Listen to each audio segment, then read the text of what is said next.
Nandan, for just setting that context. So we had this similar series in Chennai as well, and similar kind of conversation, because Chennai as an automotive hub is very large. So this is second in that series. So we are going to be continuing with some more, hopefully.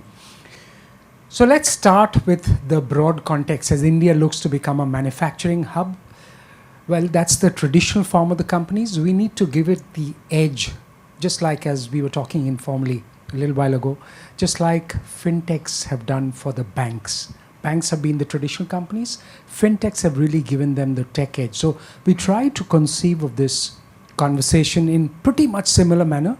Startups, as well as the traditional manufacturing companies, and ones that are making, hopefully, some difference in the way products and services come into the market.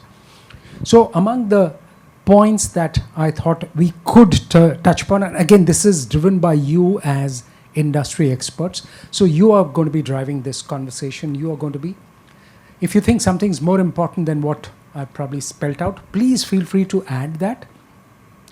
So data that's driving efficiencies at various stages of the entire manufacturing and services process. The consumers, they are changing, and so is the ask of the kind of vehicles. So the shelf life, if I may use the word, shelf life is not the word in the case of automobiles, but the life that a typical vehicle takes is probably changing. ICE to EV, that is a mega shift that's happening. Complexity, typical of yesterday's vehicles, there are various ways of thinking of doing away with that complexity as EVs also come up. And of course, the connected device, the automotive driving, and that's an entirely different paradigm. So that's broadly, and of course, anything that you want to add, as I mentioned. So let's start with the broad points, and I'd like you to open. Sumit, how prepared is the entire value chain, with a little focus on the tier 2 and maybe the tier 3 suppliers as well, for this data-driven manufacturing and very customized manufacturing to happen? Are we ready for it as an industry? All right, thank you so much. First of all, so to answer your question in a single word, the answer is no, we are not prepared. But yes, at the same time, there is a lot of efforts and work which has been happening across the value chain. Typically in automotive industry, the value chain is your auto OEMs, tier ones who play a substantial role which is about 70 to 75% of the value chain, and then of course the tier 2s. Now if we talk about their readiness, yes, it's very clear. The expectations from the customers have changed. Now quality is not an expectation, it is a given mandatory norm. Nobody talks about PPMs anymore. Nobody talks about the number of ejections or percentages IPTVs. They all want it to be zero. That's clearly the OEMs are driving. In order to reach there, tier ones have to play a vital role. In order to be there where OEMs want them to be there, they have to make drastic changes to the way they manufacture the goods. It is no more limited to those standard work instructions, FMEs, control plans, or DFMEs. It is something which has to be completely independent of that.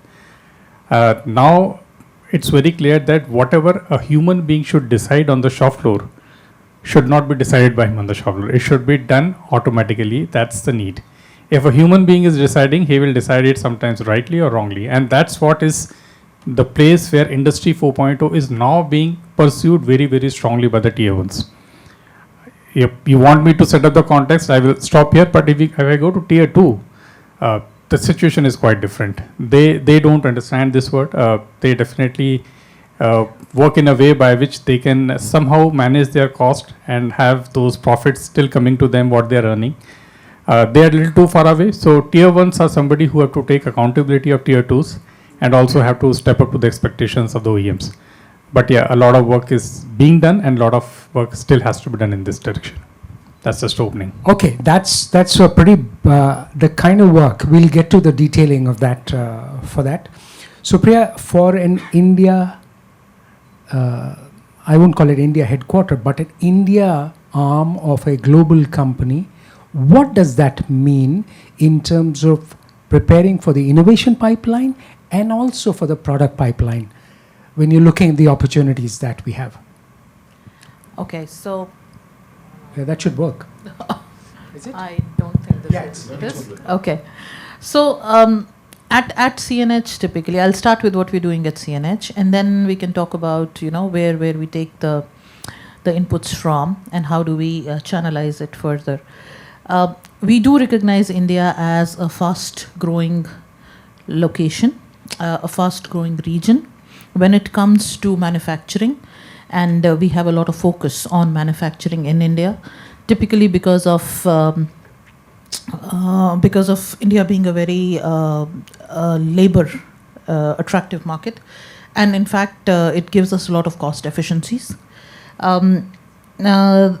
Not only manufacturing at CNH, we are also having a lot of focus on software development in India, and that is why our technology center based out of Gurgaon and our satellite centers are based out of other locations in India are growing very, very rapidly over the past 2 years. We are looking at a lot of R&D, robotics, AI, ML initiatives being driven out of India. So it's not only about manufacturing, it is also about a lot of services being channelized to India and getting driven from India. Yeah. So when we talk about what our global directive is and the focus areas that we're looking at is quality is at the topmost, and then it is technology and people. So those are the three core areas that we're focusing on. And when we specifically talk about manufacturing, we talk about quality maintenance, and now sustainability has got added to it. And then when we talk about technology, it is a lot about run, protect, and improve. So keep the lights on, keep running, keep improving and evolving with business, and of course, security as it stays. So typically, when we talk about how we're going to position ourselves and how we are going to look at 2025 and beyond, and when we talk about a 3 or 5 year roadmap, typically we're looking at quality and sustainability. We're looking at people because that is an important asset, and we're looking at technology. Yeah, and technology, when we talk about technology, it is typically about our on-vehicle and off-vehicle technology. So we're not looking only at innovation and R&D, we're also looking at on-vehicle technology.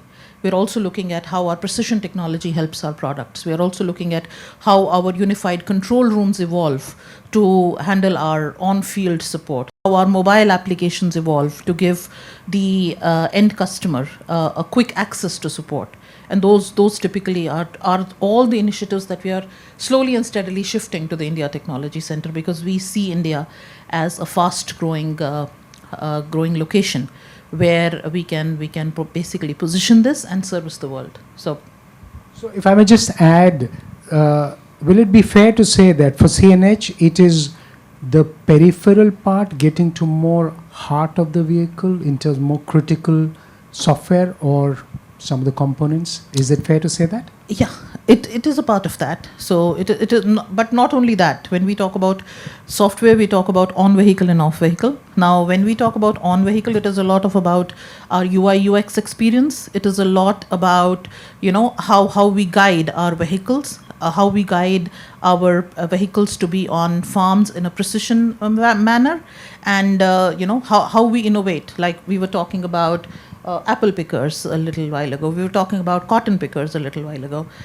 So that's typically what we're talking about. And the other part is off vehicle, where we have our other innovative ideas, where we have drone technologies for coconut picking, for example, where we have our other AI, our robotics, which is coming in. So a lot of that is happening.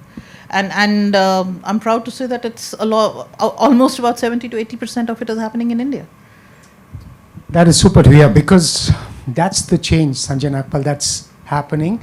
So for the vehicles of tomorrow, when software, when intelligence gets to the heart of the vehicle, and that could be driven, given our traditional strength as a country, how do you see that opening up markets which are beyond the shores of India?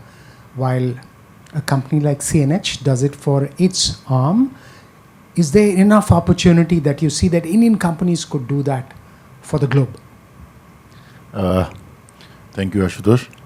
Basically, as far as integrating technology, integrating AI, since we are a bus OEM, before we talk about export potential, I would like to tell you what, as an OEM, we are doing with the buses. Now we understand that we have seen all 12-meter low-floor buses which typically operate in Delhi. And recently, PMI and some other OEMs have started deploying new electric buses in Delhi. So what is the difference apart from that? It has got a better suspension. All new buses are air conditioned. So what is the technology in these buses? Now all our new buses are coming with a much better integrated traffic management system. Now I'll tell you, 90% of the buses, electric buses being sold in India are through GCC route, where we are supposed to run these buses for next 12 years and pay to our bankers, our financiers. Now we must ensure that these buses are run with the same efficiency, with the same quality standard for the next 12 years. And most of STU, state transport undertakings in India, are run into losses. And if they continue to incur losses, then our payments, because we are going to need the monthly payments, they come under some stress. So our new buses have this new feature which is called automatic fare collection system. There is a passenger count system. A typical 12-meter bus would carry 800 to 1,000 passengers in a day, getting on and off at like 20-25 locations. We can monitor with more than 97%, almost 99% accuracy. We can get a report at the end of the day that what should have been the actual revenue collection. This is just the start of the story. You see, and the next part is, we want to make these buses conductorless. A typical bus costs around 60 to 80 rupees per kilometer, and it runs around 5,500 kilometers in a month.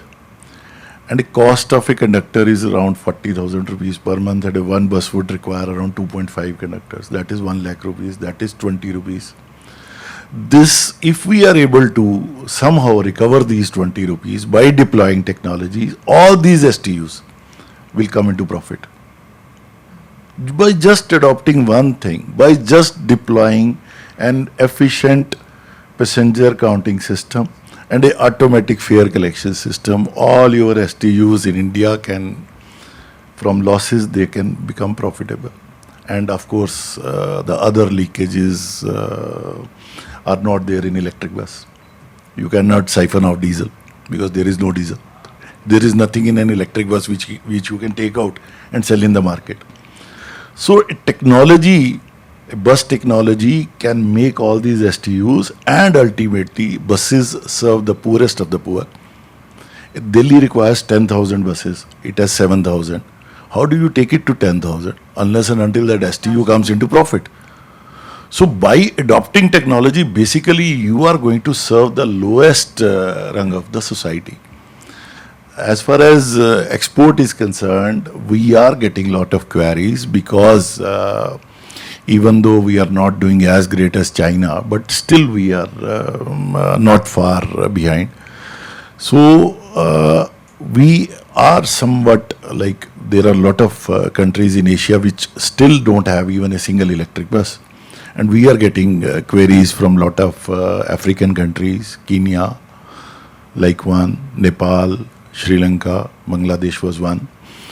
So maybe once the operations get stabilized in another 1 or 2 years, Middle East is another market.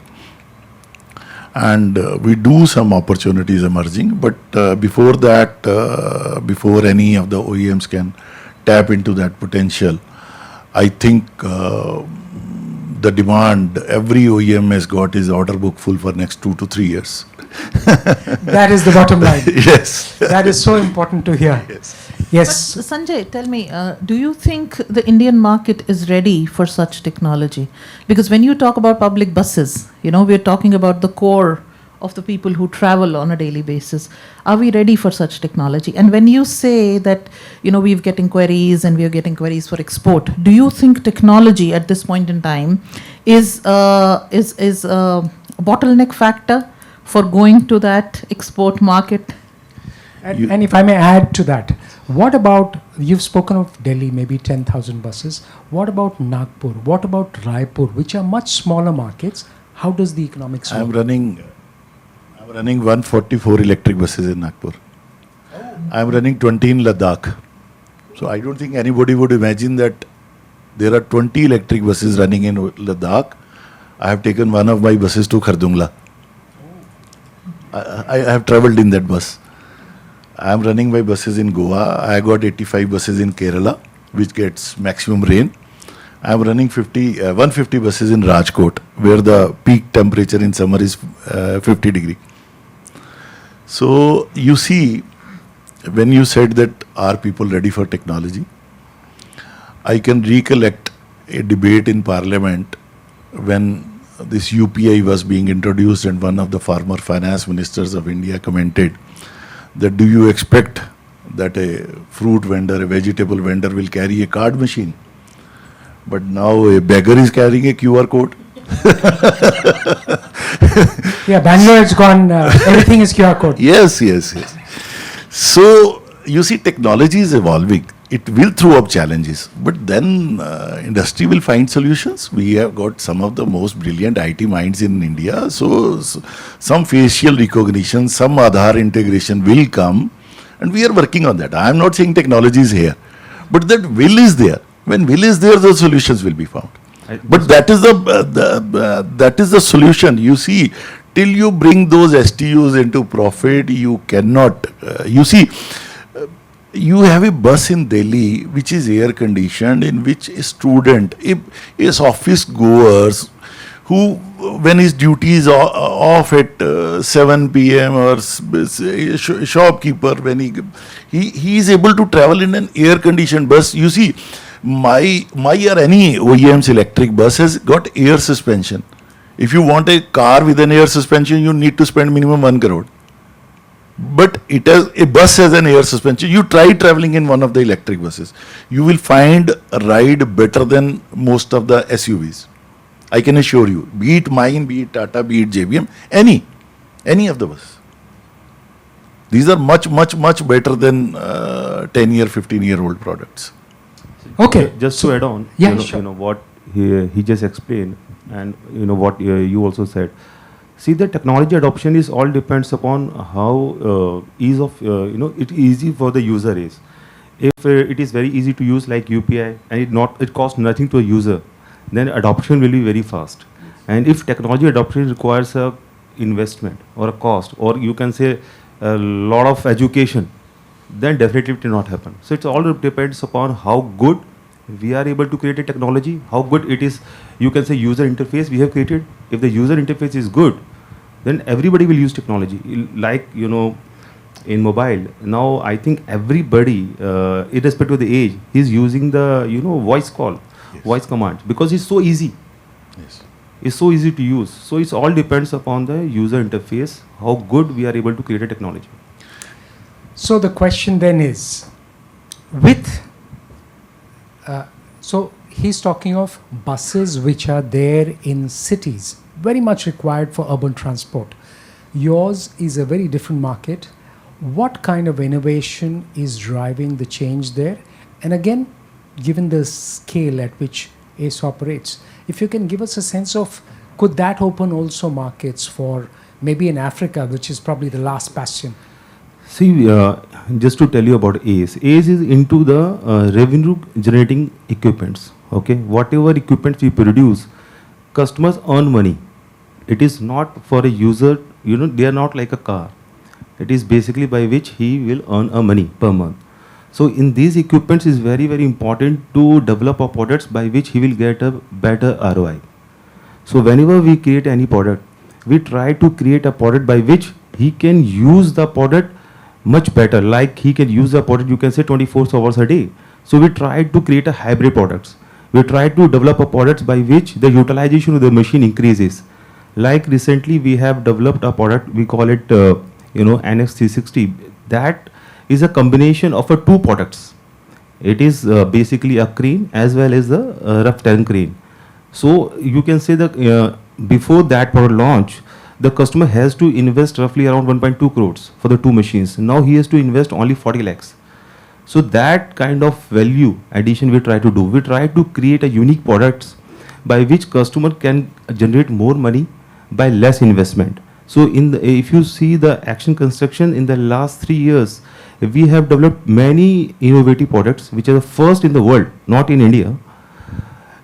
So that is how we are driving. That is the one, how we can get the ROI. Second is definitely the regulatory requirements. In construction also, a lot of focus is there from the government on the emissions. So recently we have launched the India's first fully electric crane. So that is another driving factor, how the regulation from the governments are coming up, which drives the innovation which pushes us to develop or invest money on the alternate technologies. So that is another area where we worked on. Third is our own requirement. As we are moving on Industry 4.0, it's very, very important for us to develop or invest on IoT. So we are investing, as you just mentioned before about the JCB. So you have to come in our plant also.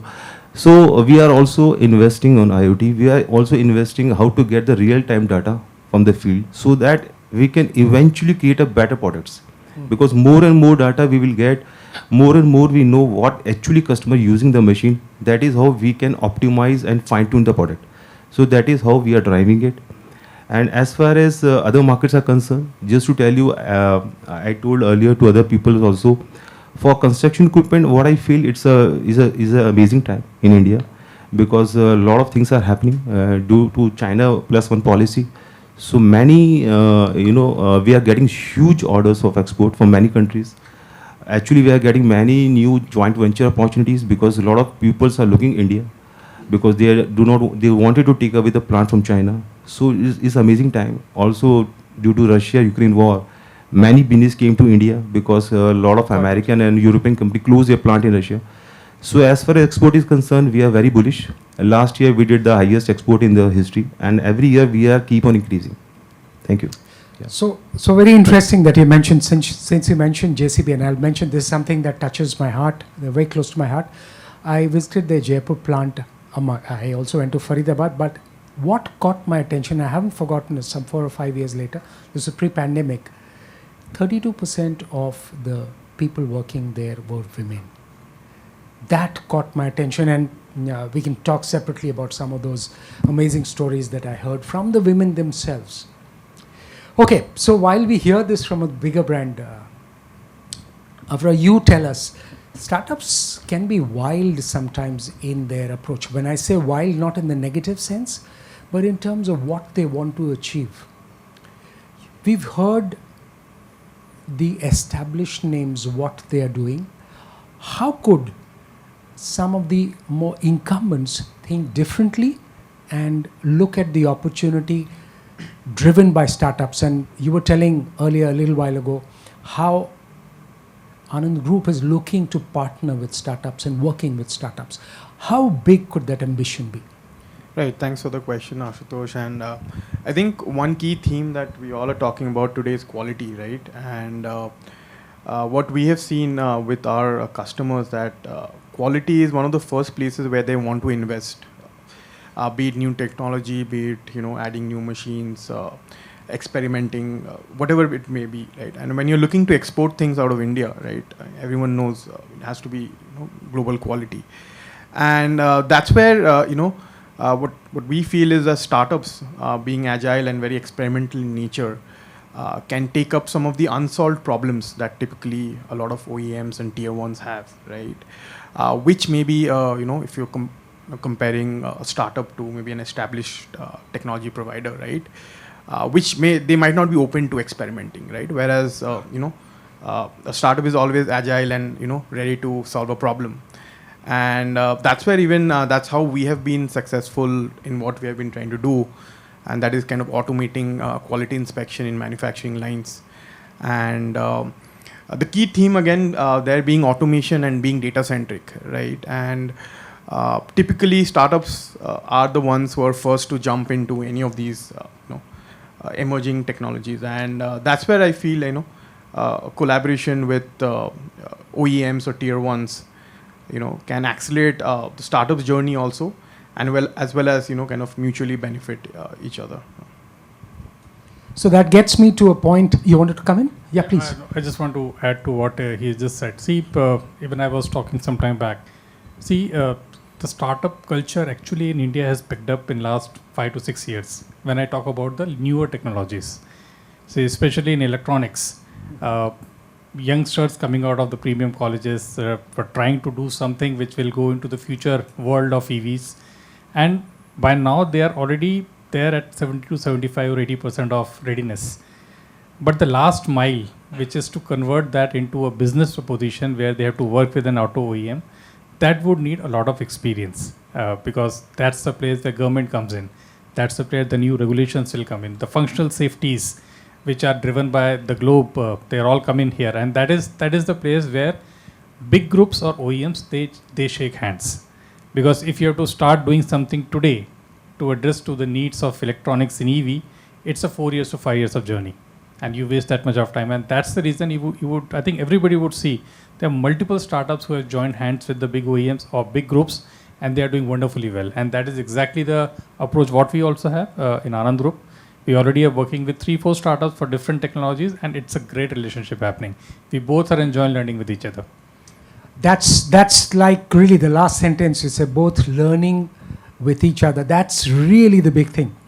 So that gets me to a point where something, Ganesh, you've been talking about it. Your company has been doing it. That is regulation. You spoke of government regulation. That's not just for safety.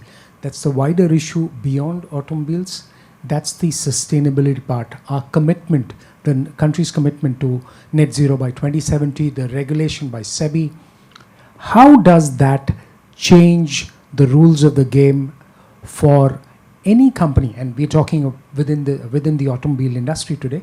If you can paint a picture of that. Hello. Firstly, thank you so much for this opportunity. Coming to the point of water and sustainability or building a circular economy at large, I want to give a context about it from how things have not remained the same with my own life experience on how I have seen water. Right? So my father used to say there are more than 1,000 lakes in the city of Bangalore before I was born. Today I have a small fraction. Earliest childhood, I still remember we had a well at home. We used to consume water directly from that well. By the time I started going to the school, the well dried out. But fortunately, we got tap connection at home and we were consuming water from that. By the time I went to my high school, we had to construct an overhead tank at home because water was not coming regularly. And I still remember when I went to do my engineering at RB College of Engineering, we even had to construct a sump at home.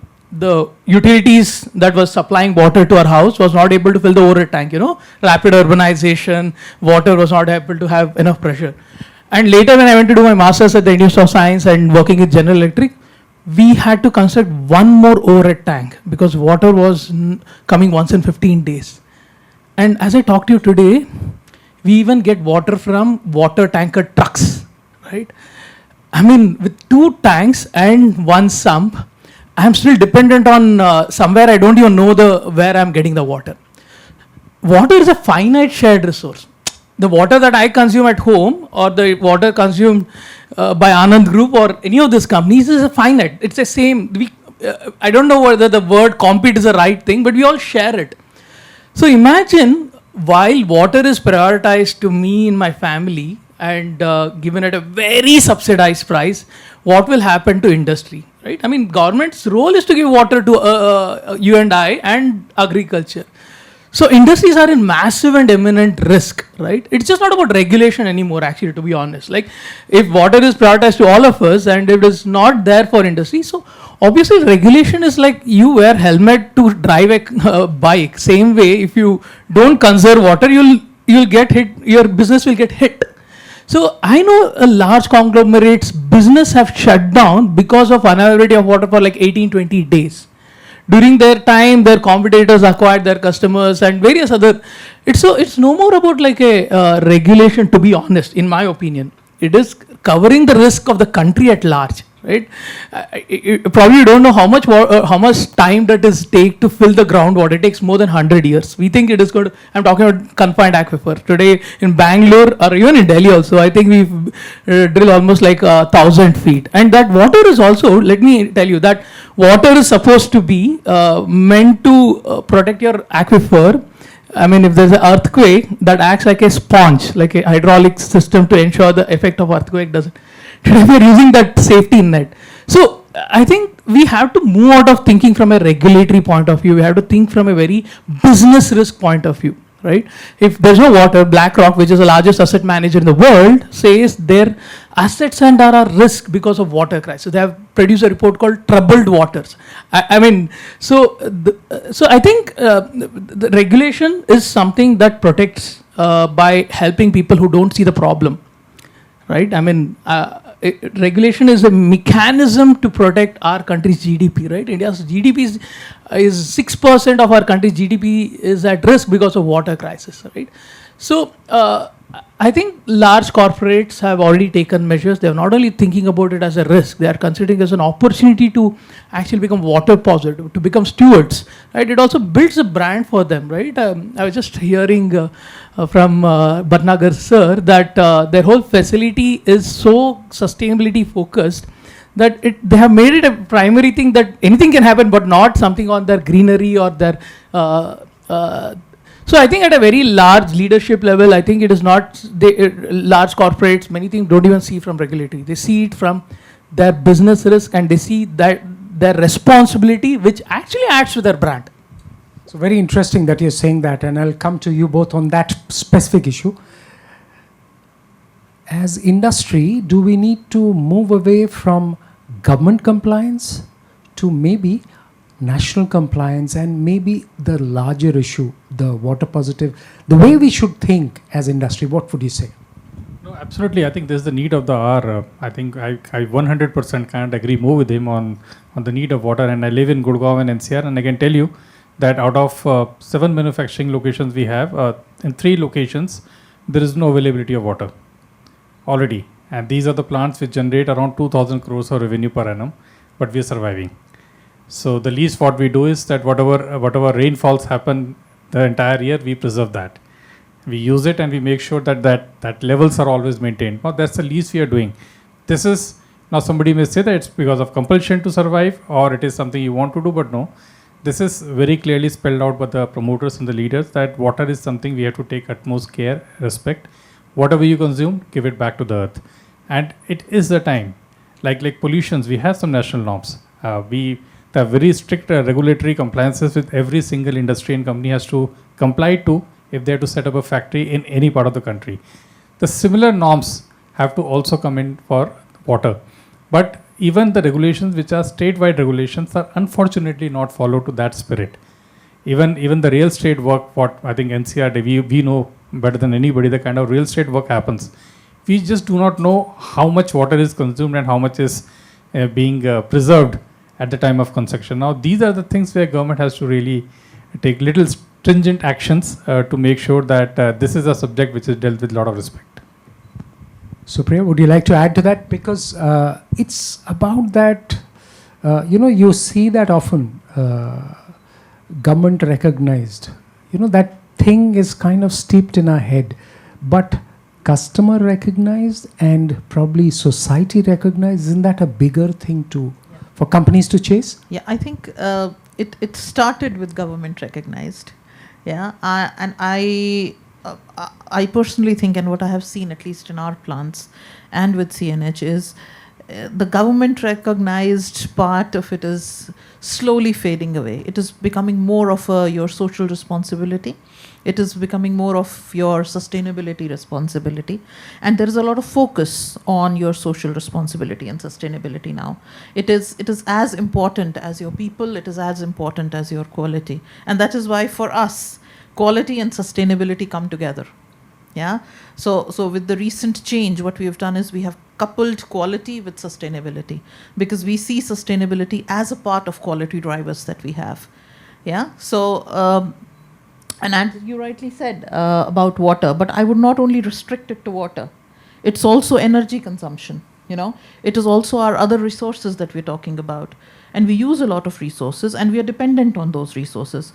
So it is a part of our culture that we drive within the organization to give it back. You know, we use a lot of natural resources. What do we do to give it back?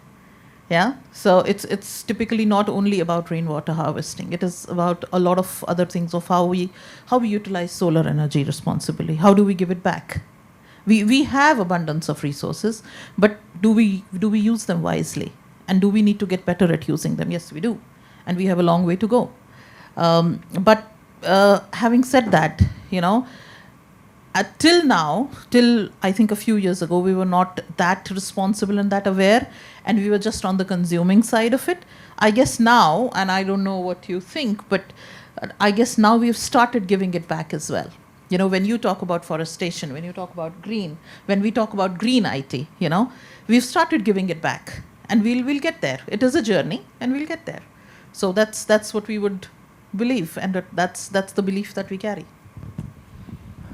Would you like to add to that? Because I not just want it to be restricted to water, it's also some of the energy part of it that she spoke of. How does the company see it, and what are some of those things that possibly you can still learn from the peers in the industry? Sure. See, actually I agree with her. What I also feel that it started with a regulatory. You know, initially all the companies have to do based on the regulation requirement, but as you know, each one of us, we are more and more responsible or conscious about it. We also started to do it. It's not only the company. So each and every employee, what I can see, you know, like you can say, last 25 years of my career in different organizations, the way people are using the water before and the way they are using now, there's a dramatic difference. Each and every individual is becoming more and more responsible, and I think thanks, you know, a lot of credit goes to the lot of awareness programs happen, you know, across the you know, India and all the global ecosystem which we have. So people are more and more aware about it, and also it's not about water. Like in our company, we spend a lot of investment on solar. We try to use as much as the solar energy as much as possible. So I think every company, or I think what I feel that minimum in metros, people are more and more conscious about it, how to consume the, how to save the energy, how to, you know, save the water. So it's happening. It's happening. I really like the word, what she said, that it will happen. So we have to be very positive about it. It will happen because pupils are moving in the right direction, what I feel. Okay. Anything that you'd like to add, Sanjay? Because need of the hour is just one thing. Collectively, that's the only way, only option perhaps. Yeah, so as conversation from water has moved to the entire energy thing, being a electric bus OEM. And that's why it was so important. Yes. So basically, I'll tell you, my or any OEM's typical 12-meter bus would use around 250 units of power every day. And now an electric bus with its added battery load is almost 2 ton lighter than a CNG bus. So making it 2 ton lighter means that we are using almost 15% less power. Like earlier when buses were started, a 9-meter bus will use around 1.1 unit of electricity per kilometer. Now with the better technologies, it has come down to almost 0.9. So there is almost that transforms into money also. But then ultimately we are saving electricity.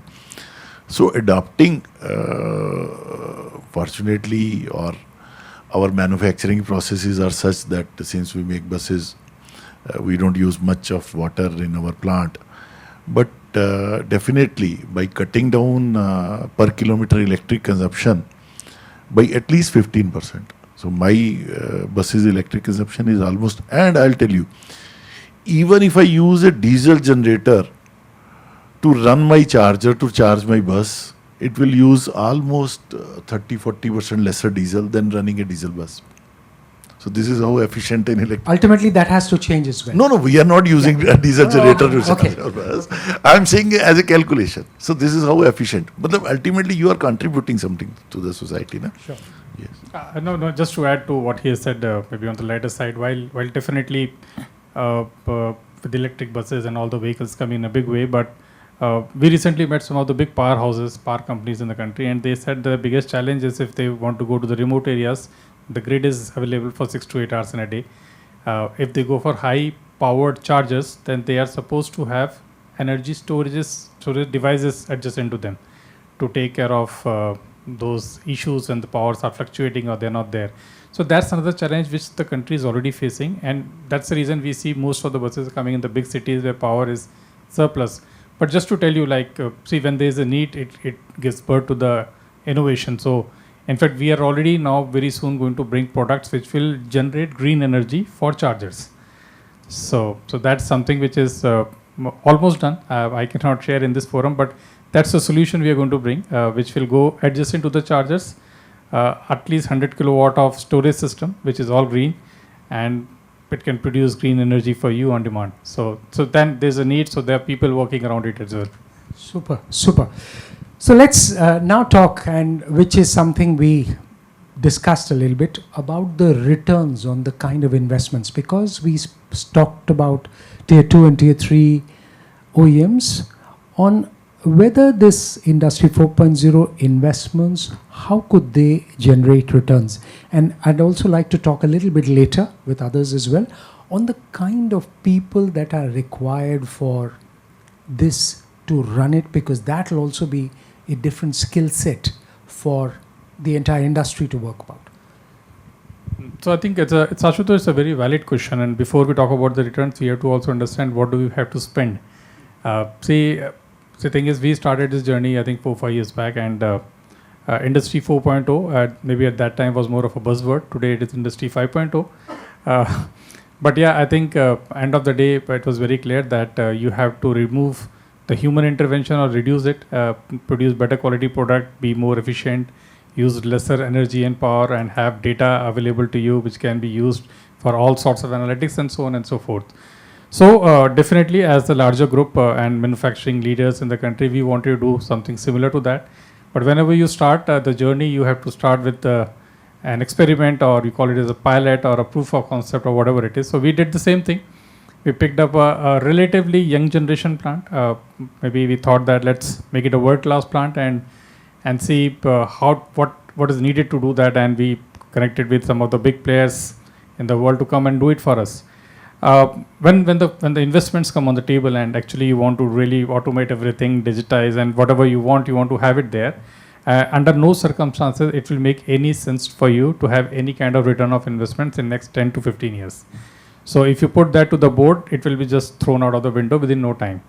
So that was a realization to us that maybe we are trying to do too much, and of course logically so we tried to cut down on the requirements, but still it didn't make any sense. Moreover, what we really missed at that time, which we did not know until that while you're trying to do it on your machines, you are opening your equipment to the world. You have internets on all the machines. You have ports which are connecting with all the servers, clouds everywhere. So it's an open invitation for anybody to come into your system. So this means if you have not thought of the OT security, then you have a bigger problem on hand. And when we started looking into that direction, it was a similar investment like doing actually Industry 4.0 in the plant. So that means you have to multiply that investment by 2. So again, it makes no sense. Now, thing is, you still have to do. You cannot just say that it makes no sense to you. So we changed our strategy. What we decided is let us put down the objective statement very clear. Objective cannot be to have Industry 4.0 plant. That's not the objective. What is the reason for which you need some improvements? And it was very clear. I have also said in the past, it's quality. Today we are delivering a product which is not limited to a certain geography. It has been exposed to the entire world, which has different norms of acceptance. So if you have to make same product which has to be accepted all over the world, then it has to be top notch. You cannot make products for various geographies. And for that, the most important thing is that you are delivering a product which does not fail. So that means quality becomes paramount. So this means Industry 4.0 will first go to quality. Second was, I think Supriya said it multiple times, is the sustainability, because this is given. This is no compromise. While we do pursue sustainability in 3 parts, whether it is water, carbon emissions or earth fill, but it was the perfect time to also put Industry 4.0 into this, to start measuring it with accuracy, to start ensuring that if the machines are not running or they are redundant, they are not consuming any powers. So these are the two things on which we started designing the process. Then again we went back to the drawing board. We opened the control plants once again and saw what is the quality requirement, what is the process requirement and product requirement. And then we have made a huge list. Just to tell you, a plant of around 500 crores, there are 1400 points which needs to be digitized to be able to meet the quality requirements. This was again not making any commercial sense. Then we had to again go back. Is really automation needed? Is digitization needed? Can you really handle 40% of the points through mechanical controls, which we call as Pokayoke's in a general term, and we don't need to automate them. And then we have brought down the list together. Now we are working around them to make sure that we digitize them and we make sure that we are delivering a top class product. This is step number 1. This is the place where we can actually tell what is the true ROI based on the investments we have. This is the only place. Now, again, we are in this process. Now, there are multiple things. Finally, if you really ask me what is your final dream, the dream is that the machines auto-correct themselves whenever there is an error and do the products right. But we are nowhere closer to that. But this is something what we dream. This is where the MES will come. Once the machines are ready to generate data, we are able to get the right analytics and machines can give back the command to correct itself. So that's a dream which is I don't see anywhere coming before 5 years from now. But that's about tier 1s. Yeah, the devil is in the detail. So I think Sumit already gave a lot of details, but if I look at it at a 50,000 feet level, when we started talking about IoT and telematics and Industry 4.0 and now Industry 5.0, it seemed like an elephant in the room. Yeah, and there was no way we could maneuver around that elephant. There was no way we could deal with that elephant. So, and when we were discussing this at the topmost level, and I'll quote what Garrett actually said, and Garrett is our CNH president. He said, "You can't deal with this elephant, and it will not let you pass through because it occupies the room." Yeah, so the best way to go about it is cut the elephant into pieces. Cut it into small pieces, make a roadmap out of it, and then deal with one piece at a time. And when you deal with one piece, and that is what Sumit was actually putting in technology terms, when you deal with one piece at a time, the output of the first piece will pave your way for the next, And when you have accurate KPIs to measure how you fared with the first piece, it will automatically give you a way ahead for the second. And at the end of the journey, you will get what you gunned for. And an ROI is what you gunned for. So what we're doing, and that's the layman way of putting it. So we're tackling this journey like this elephant which we are cutting into pieces, and we're dealing with one piece at a time. So for the bus, because it's so closely intertwined with, we've tried to, post 2008 in particular, where we've tried to give a big push to public transport. I can't forget that time when some 12,000 buses, government pushed across, particularly because of the crisis that happened. How is that opening up opportunities in terms of the technology part of it, and also the push that is coming with various policies, the FAME 2 and the state transport units, they're pushing across so many cities?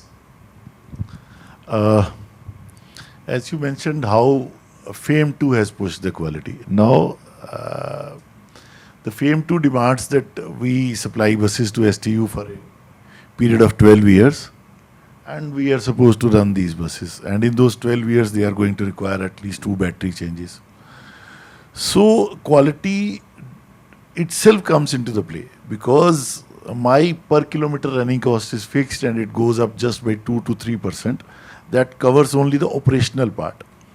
As far as my initial bus capital investment is concerned, I have to recover it in next 8 to 10 years, and then factor in those 2 battery changes and 1 bus refurbishment also.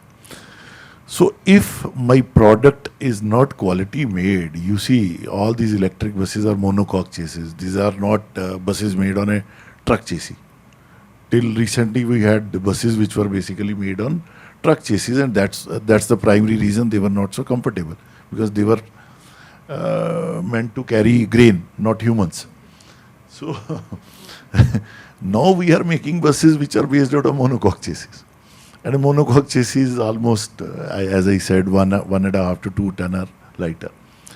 And when you are making a chassis which is 2 ton lighter with a high strength steel, it has to be made with quality, because there is no way you can take apart that bus again and repair that chassis.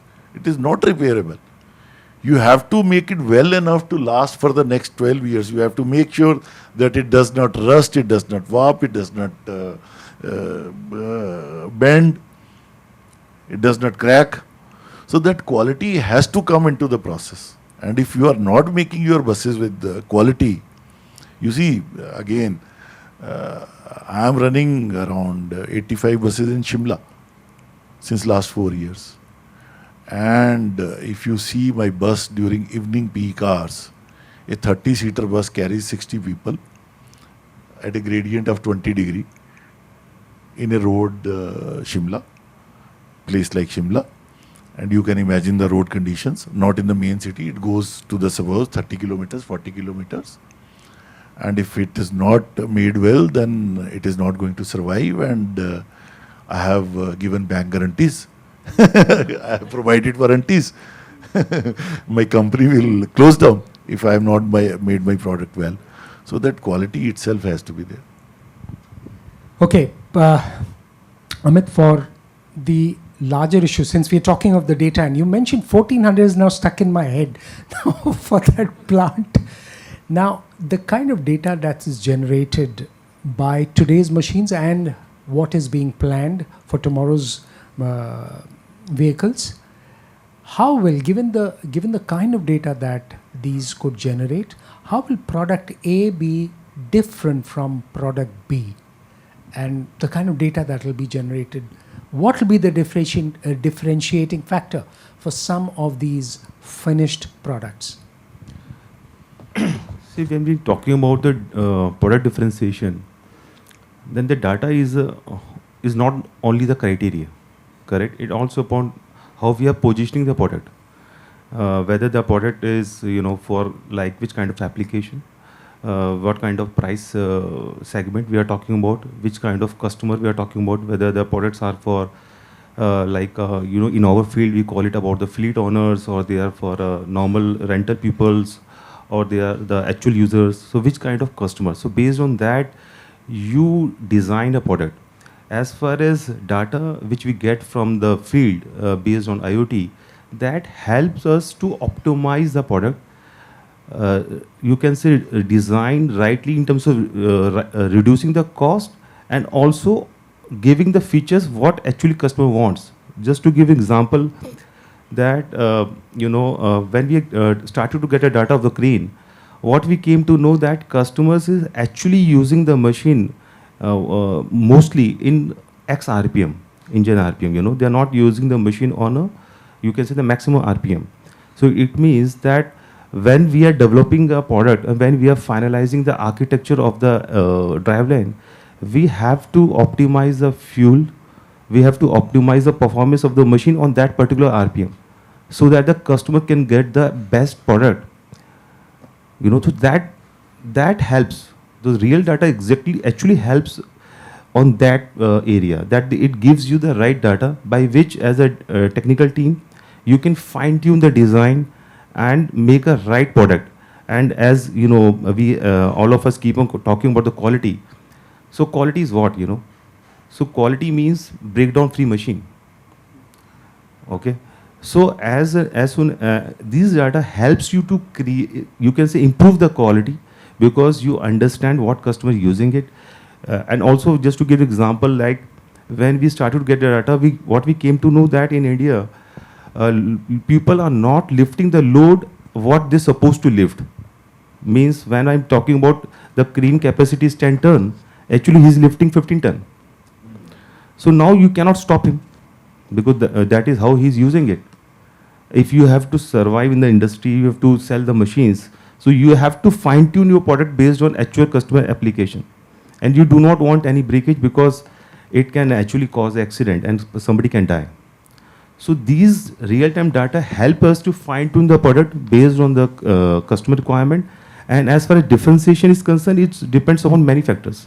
It's not only the real-time data. It helps you to actually, design a right product. Okay, point taken. So, Avra, then, for the 1400 points that he mentioned, and this could be any plant, how does something like a SwitchOn, or how does a company, young company, they think disruptive and help optimize, make it more cost efficient, if I may say so, for such an operation to really take root and thrive? Right. So I'll start off my comment on a slightly lighter note. So when Industry 4.0 was, kind of being termed and coined, it was in and around Germany and Europe where this whole thing began. There was a saying that you need two beings to run a plant, right? You need a human being to go and start the computer that will run the plant, and you need a dog to give him or her company, right? So obviously that's not the case, and I think the broader point I want to touch upon here is that was the password something called Bow Wow? So I think to begin with, I think the way we at SwitchOn look at technology, AI, and what we are building is first to augment human capabilities, right? It's not about replacing human beings at day one. It's about augmenting their capabilities, right? And what I mean by that is, imagine any manufacturing line which is producing at 100, 200 parts per minute, right? Kind of a production capacity, right? And you have multiple lines. You can't have end-of-line human inspectors inspecting each and every product. That's not physically possible, right? You will do some kind of a batch inspection or things like that. And that's where you need systems like ours, which could be fitted and which could, ensure that at least basic cosmetic and visual inspection is done for each and every product.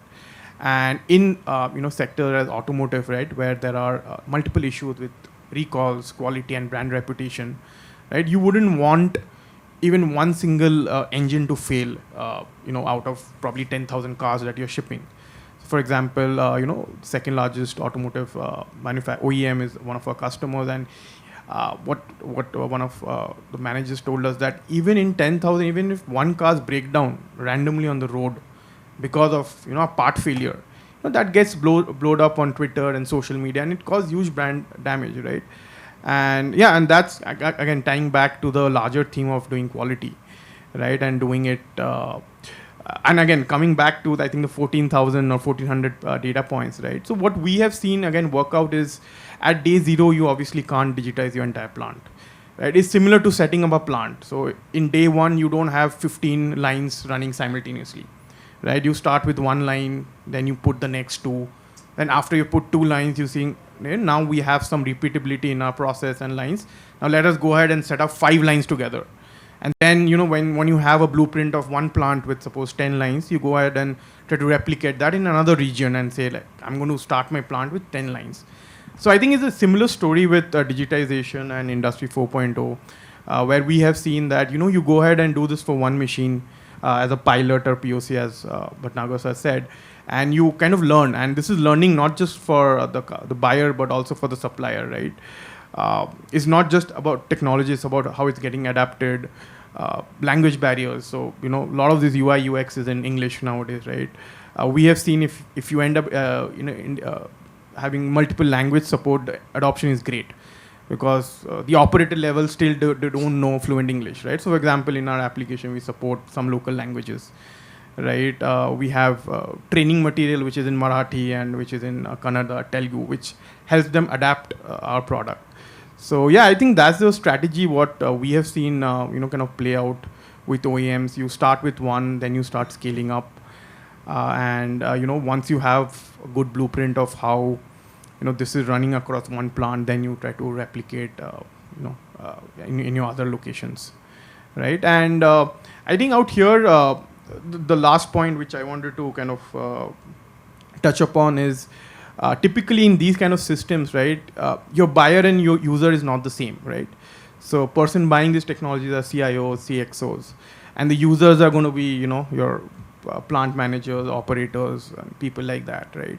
So again, this is what we have seen a big challenge is what the CIOs, CXOs expect, and what is actually happening. There's a huge difference, right? So who's correct, the CIO or the manager, plant manager? So it's I'm just trying to pull a fast one now. right. So yeah, I think alignment is key. Obviously, I think everyone tries to do that, but I think a lot of times we have been stuck in the middle because your central teams and your corporate teams are seeing something, and your plant doesn't want them to see that, right? So yeah, there are a lot of cultural issues in this adoption also, which I think we have seen, and that's I think with more alignment, I think such things can be solved. Okay, we'll talk some of the security issues. Just one question to Ganesh, and again the wider issue. If you could paint a picture also of the wider issue, while you spoke of water, the wider issue of sustainability, why companies must focus on that while they have the eye on the ROI, the investors, the stakeholders are looking at that why is that a must for companies today? So today, sustainability is a business imperative. Right? If you save water, right, you save the amount of money that you spend in getting that water. But and moreover, even water goes to pumping, purifying, chilling, boiling, bunch of activities. There's energy associated to that, all these activity. McKinsey says it's almost 100x the nominal cost of water in a paper and pulp industry. It could be different for other industries. So it's basically if you save energy, save water, you are saving money. If you're saving energy, of course, that reduces your bottom line, right? And think of circular economy, right? If you are able to, I'll take the example of Apple. If Apple is able to get all their watches back to their furnace or their own city, they're not mining anymore aluminium anymore, right? Same goes with all the automobiles, right?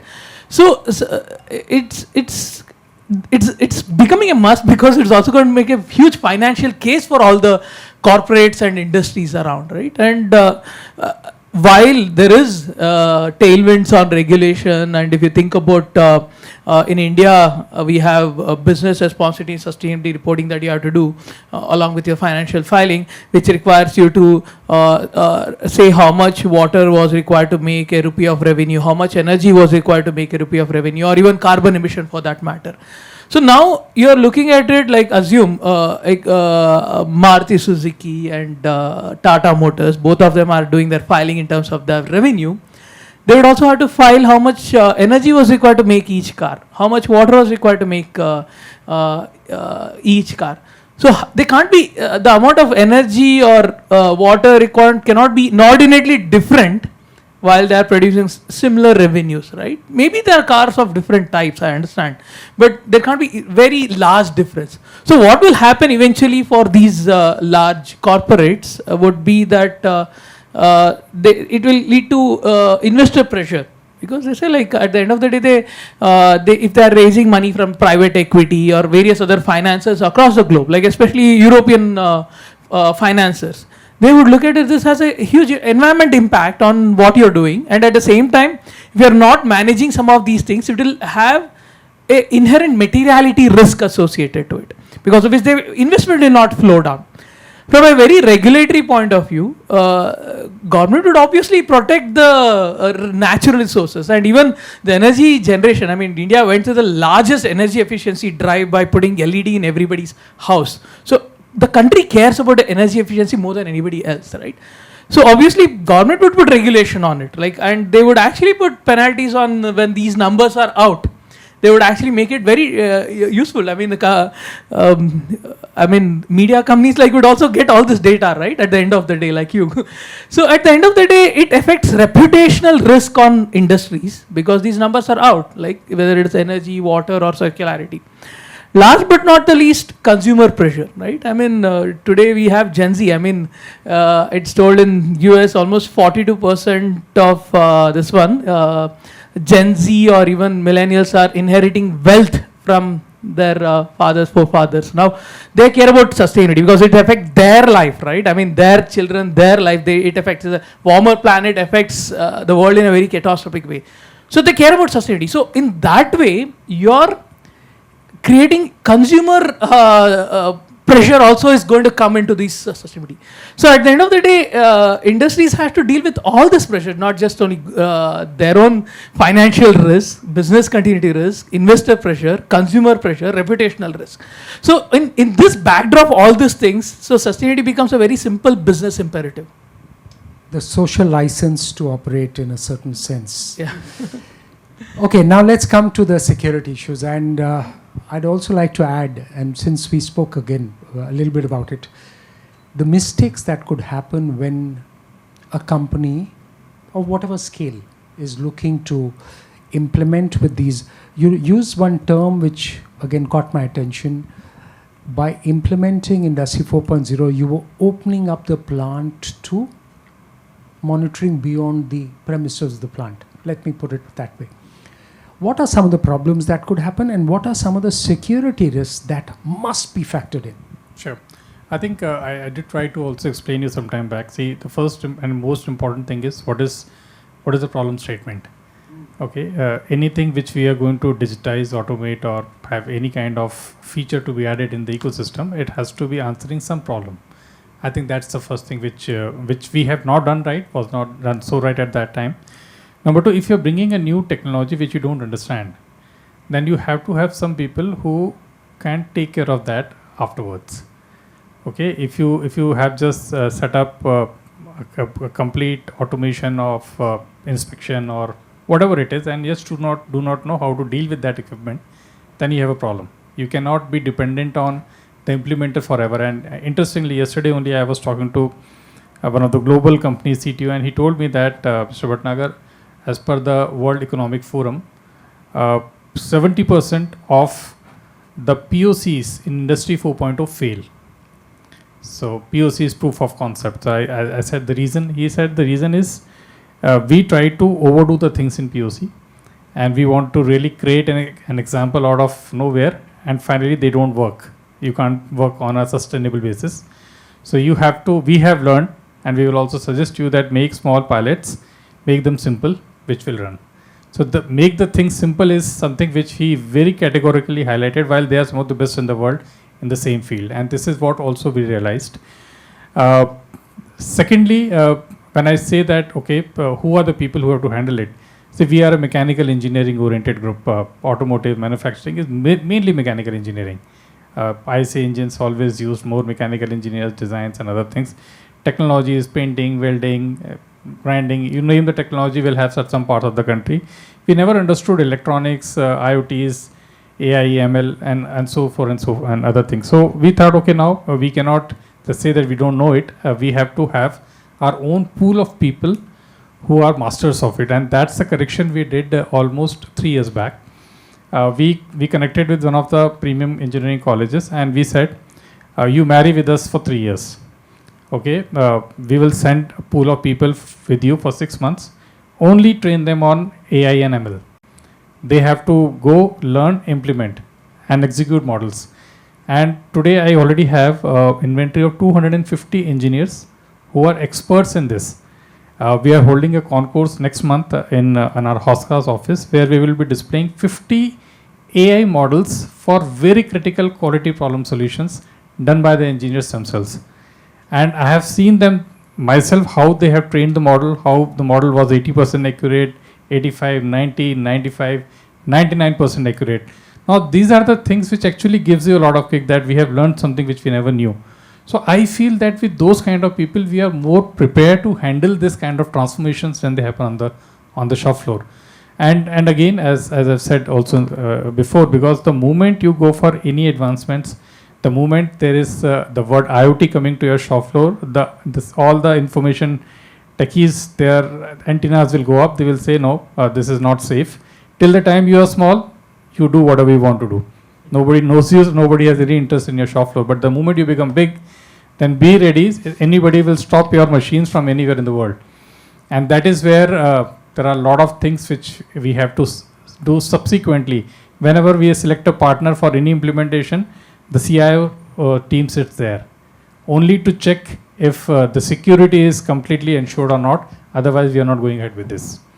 So these are some of the things which we have learned, and I think now we are not completely mature, but we are much better prepared for implementations in larger areas. And the mistake, would you like to mention one at least, something that you really made? And see, actually what we did is after having the budgets approved, which was always the biggest task, of course, we still did not have an answer to the ROIs, but we could convince. But we realized that when the teams came for implementation, they said that our machines were not even ready to be upgraded, many of them, while it was a very younger plant, because we never thought that is something also we need to check, because they came, they checked everything, they were quotations, but they said no, you have to work for 1.5 years on the machines to make them able to go for that kind of level. So 1.5 years was gone. So we decided to actually shelve the project at that time, step back. And then we again said that, okay, no, this is not the right approach. First, let us understand the subject ourselves before we make those announcements and try to actually execute something which is really too far away from the site. So that was a failure. My God, I mean, it must have been a difficult time at that time. Yeah, it was. But see, whenever you start, failures are a part and parcel. See, please understand, we opened the first electronics factory, first ever. Out of 60 manufacturing plants, we have one electronics factory. If we don't fail, then something is seriously wrong. See, because we are now learning electronics, we are learning electricals as well, because we cannot hire all electronics engineers in one go. So we have to transform people. It's a learning process. But believe me, learning electronics we feel is still simpler than learning mechanical engineering, because solutions are world class. I need to only pick up the best machines from the world. They will produce products exactly in line with Industry 4.0 compliance in electronics. That's not the case in mechanical side of it. Yeah. But whenever you do something new, you will fall down. You will know that you did not learn many things. So the preparation is paramount. If you are talking about Industry 4.0, you have to know anything and everything around the subject before you put your foot in, and then go completely prepared and then get committed to it forever. So that's what it is. Yeah, marriage to a particular technology may not be easy. So Priya, in terms of convincing some of the global teams or the global leaders, how easy has it been for CNH within India? And were there mistakes, anything that you might want to say that other companies should not be doing? Would you like to, in case you want to? Yeah, absolutely. So to start with, I think convincing globally around security was not tough, because it is a given norm that, just like quality, we have to be secure.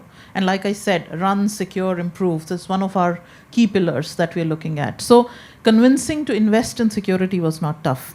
However, I won't say that we made those mistakes, but typically people, generally the mistakes that they make is they forget about their gateways. So as a manufacturing company, we tie up with a lot of logistical companies. We tie up with a lot of our partners who help us in customs, regulations, logistics, transportation. And these are not companies who invest very strongly on security. But then when we work with them and we open up our systems to them, we open that gateway from where worms generally enter. Yeah. So security is a two-way thing. You can look after your house and you can make it secure and you can barricade it.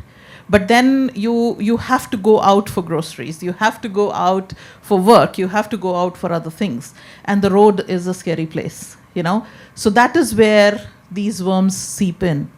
And you unfortunately cannot 100% control the security levels that your partners have implemented.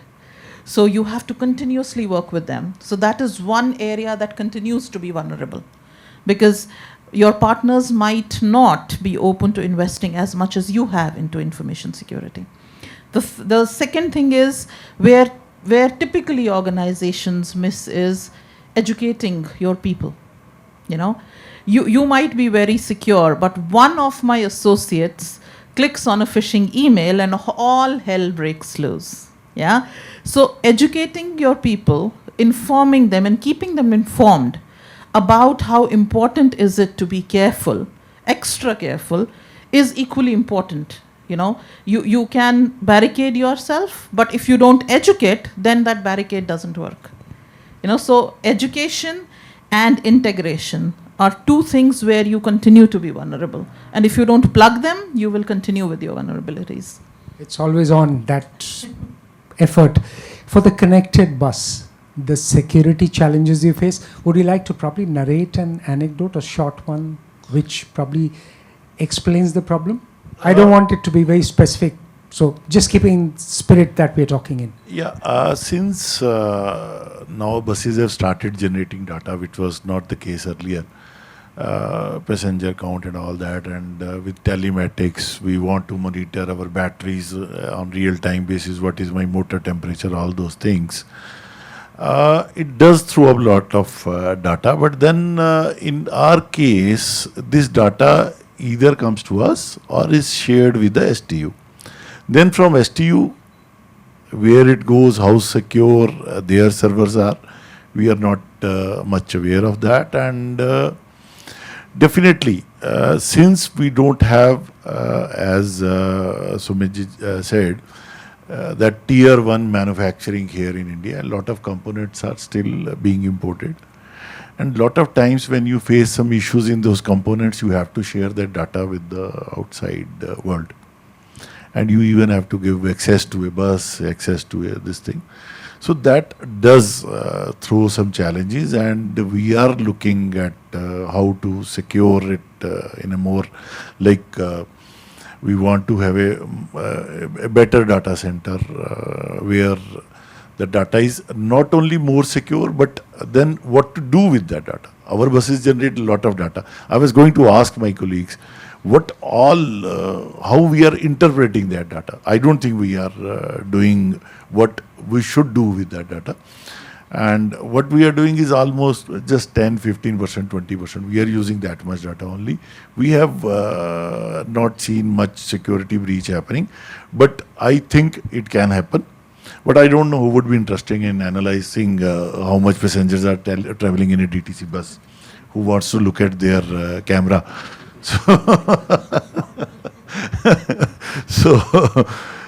But you see, as far as components goes, as far as monitoring, that itself may throw some challenge, and we are looking at securing all those things. What about you? The security part of that connected vehicle, and also because it's happening at places, the construction is happening at places which are still emerging, is it so tight enough where nobody has access beyond, or very limited access beyond your controls?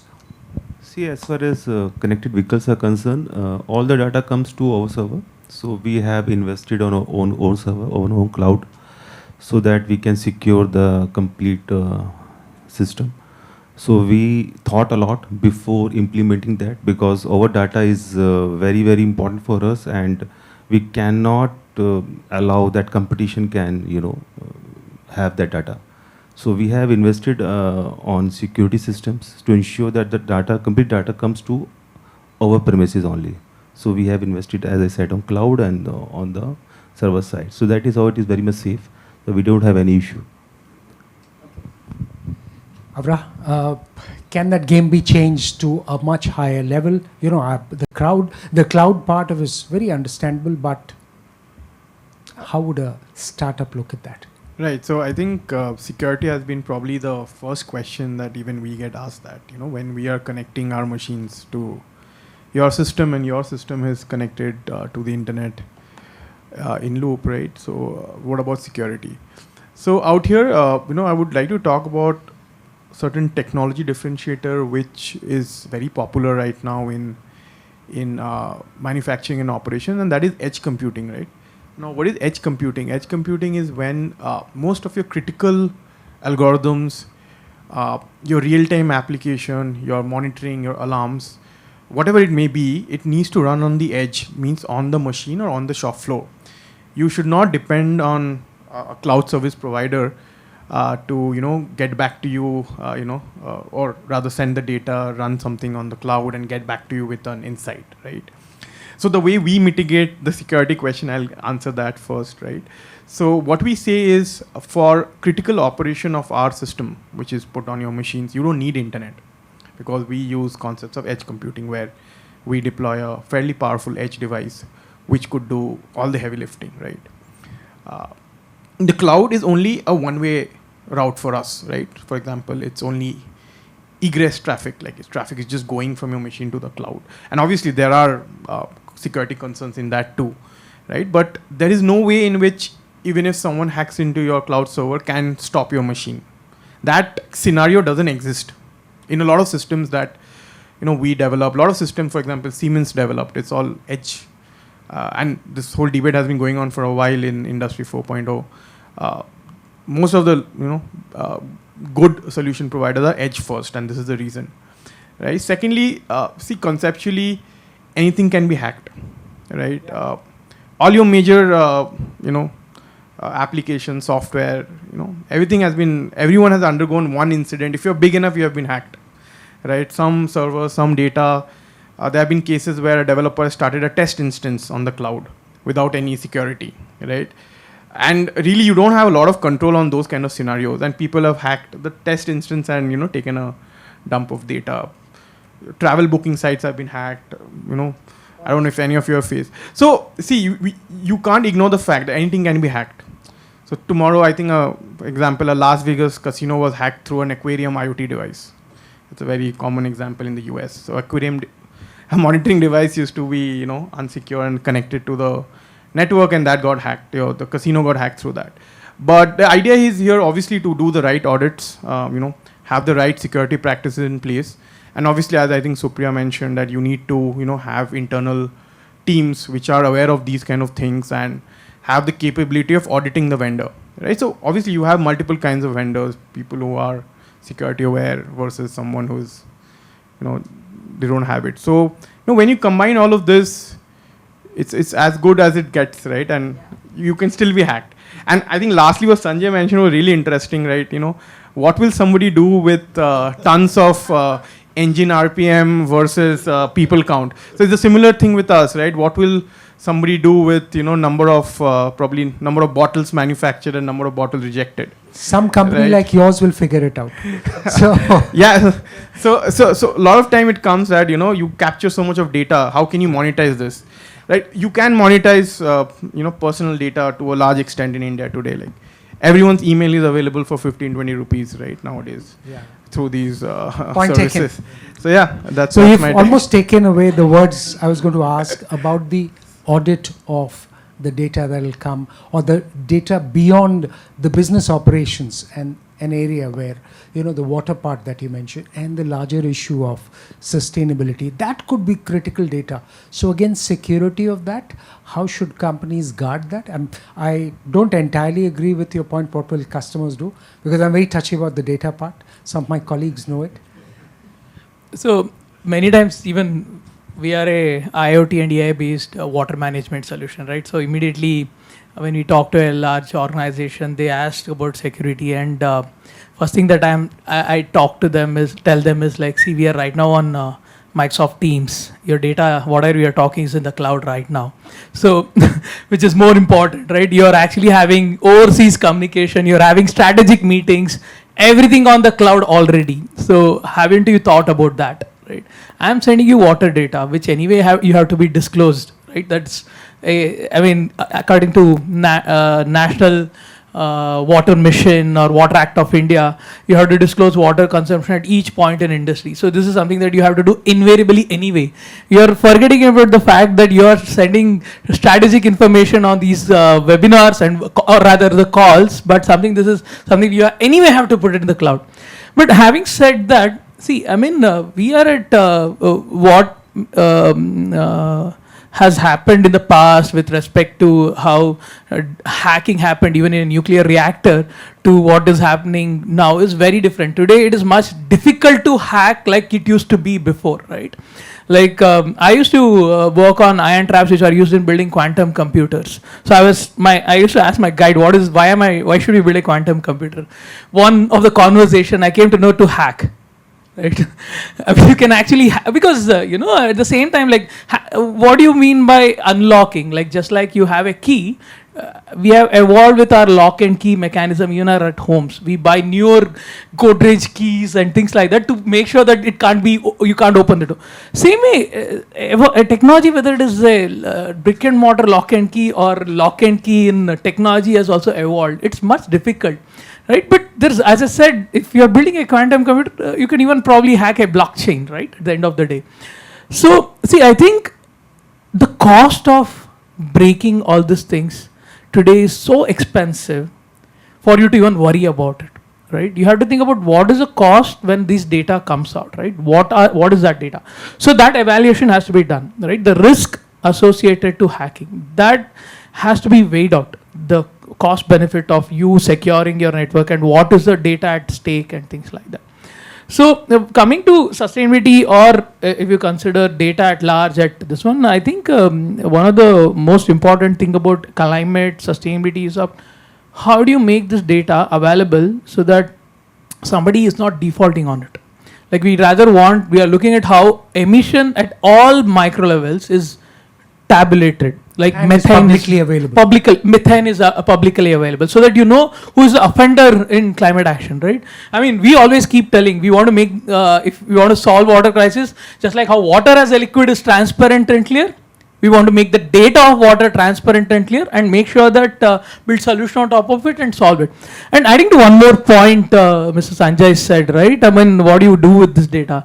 We are in like maybe if you had asked this question 3-4 years back, it was okay. But today, you are talking about where Gen AI, generative AI, and various other AI is accessible. It is almost democratically accessible. I mean, most of you here might be using ChatGPT, right?